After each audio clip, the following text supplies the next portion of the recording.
Hey guys, welcome to my channel. Welcome back to my subscribers. If you're new here, I compare and contrast movies and shows to the books and video games they are based on, sometimes vice versa, all three, mixed bag. So if that's of interest to you, please subscribe and ring the notification bell, and don't be shy about making requests. When I did my book haul video a few weeks ago, I invited you guys to cherry pick which ones you wanted me to cover next. So here we have The Shining. And now that I have read the book and seen the movie, I have some bad news for those of you who just bounce off the walls over the Kubrick-directed cult classic. You have been shortchanged. Now let's get into it. What the book and the movie share are the Torrance family moving to the Overlook Hotel during its off-season, with Jack serving as the winter caretaker.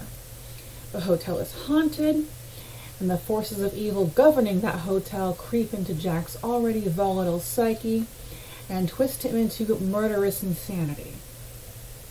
Wendy and Danny escape with their lives and leave Jack behind to join the Overlook's dead.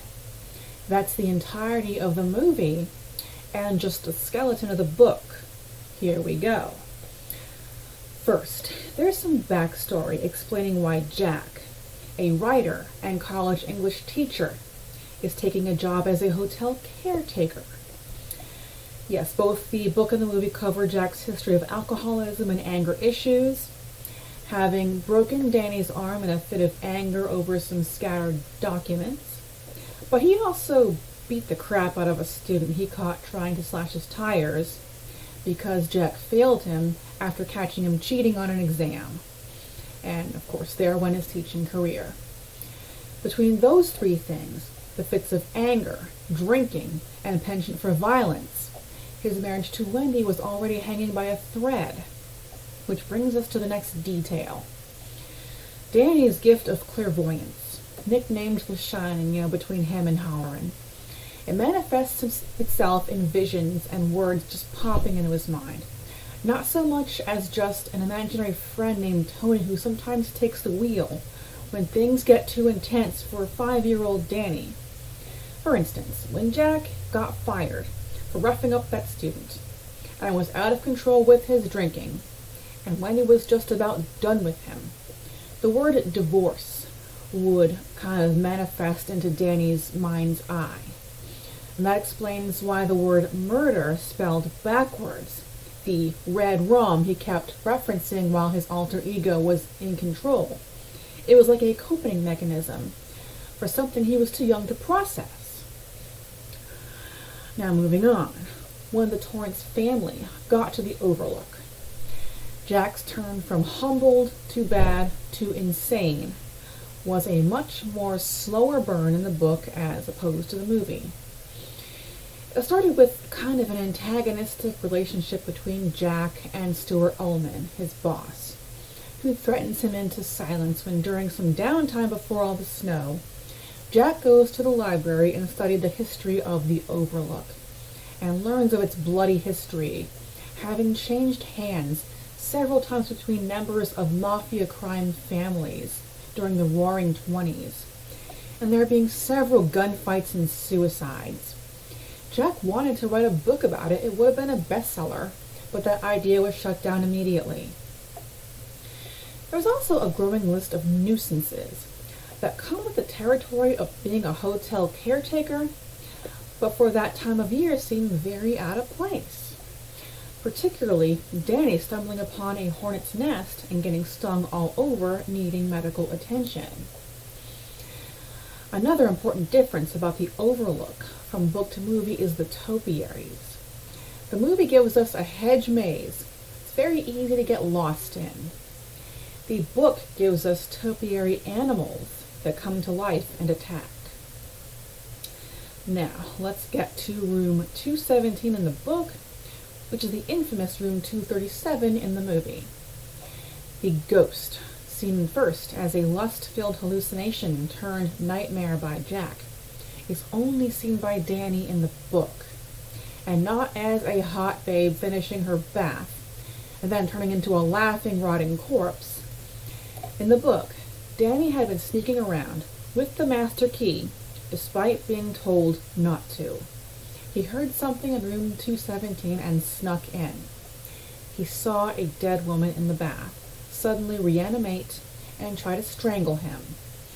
He got away and made it back to Jack and Wendy with finger bruises around his neck. Jack went to room 217 himself and saw nothing. When he did go back later on, he had a vision of that student he had the altercation with in a similarly compromising position. The slow burn of Jack's loss of sanity was not documented as several pages of all work and no play make Jack a dull boy as in the movie. There were also no ghostly twin girls or a tsunami of fruit punch as shown in the movie. There was a ghostly hotel employee telling Jack how he corrected his unruly family as he got loaded on ghostly martinis. The grand finale started with Halloran, the head chef, who was also clairvoyant, sensing an urgent need to get back to the Overlook, as Wendy, who had been walking on eggshells around Jack for months, began carrying a butcher's knife on her person just to go from their apartment to the kitchen to make Danny some breakfast. And while she's cooking, she can hear Jack whooping it up with absolutely nobody, when in Jack's mind's eye, he's at a fabulous ball in the main dining room, surrounded by VIPs and important historical figures, and tossing back one imaginary martini after another and getting wasted. Then comes the final confrontation. When Jack attacks Wendy, he is swinging a roque mallet and not an axe. She doesn't just run from him screaming and begging and cowering. She fights for her life and for Danny's life, taking 2 severe roque hits to the body, resulting in broken ribs and cracked vertebrae. She cuts his fingers with a razor blade and keeps fighting, just as Halloran makes it to the Overlook. And he fights off animated topiary animals and kills them with fire.